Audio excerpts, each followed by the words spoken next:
All right, so a lot of what I'm about to tell you is pretty intuitive. Some of it is just to reiterate some safety protocol, some to help you avoid some pitfalls. So I have my block of plaster here. I cast it on the day of the demo.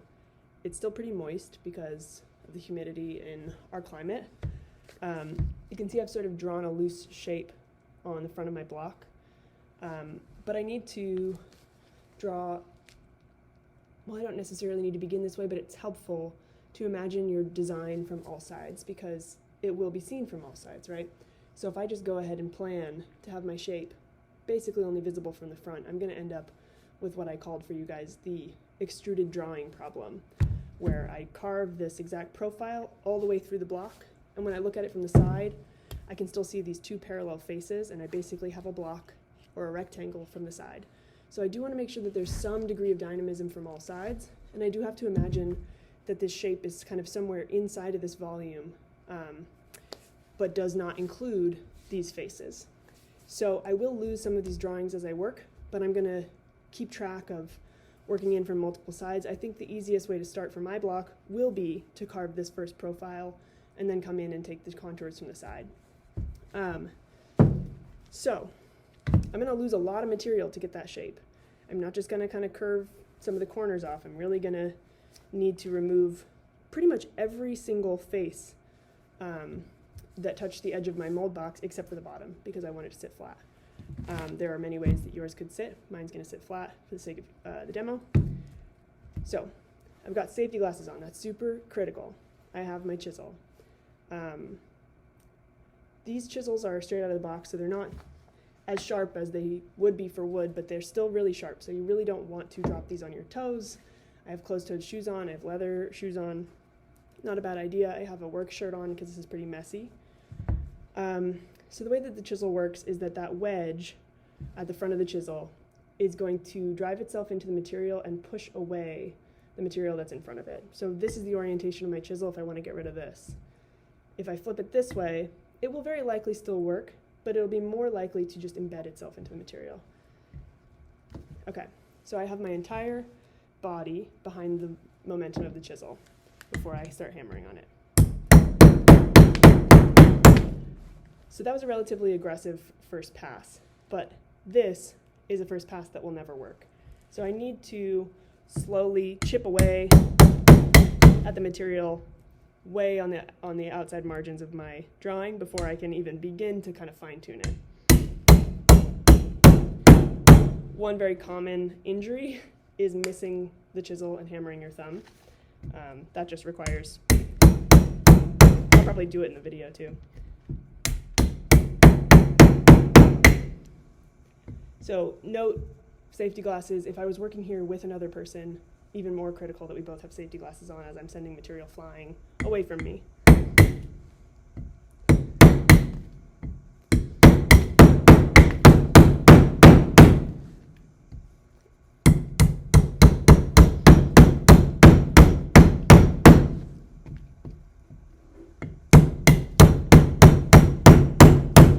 So this is going to be basically my MO for a while until I get to the outsides of my material, or of my drawing rather. This chisel can work in a number of ways. I'm just going to show you some approaches. I'm nowhere near being ready to kind of fine-tune my design. I do want you to take note of some of the chisel textures, some very stone-like, some of this sort of linear, rectangular, like void where the chisel was, and think about whether or not you want that texture in your final surface. So I'm basically using this chisel in a much more controlled fashion than I was with the hammer. I could do this same sort of minimal material removal with the hammer, but I get a very different texture. It's much more staccato. But even as I'm using the chisel in this controlled manner, my hand is never in front of the path of the chisel. I cannot stress that enough. So always behind. This is not a good look. Can be done, but there's really no reason you want momentum going towards your body. Sometimes you will find that you'll get yourself in kind of a conundrum where it will be difficult to hold the block and stay out of the path of the chisel. Figure out a way. whether that be a clamp, whether that be using a stop, something on your tabletop to prevent the movement of the block. This is more controlled, right, because I have my thumb guiding that, and I don't have a lot of momentum behind the chisel, but it's still just an invitation for potential disaster. So make sure you stay behind the momentum of the chisel.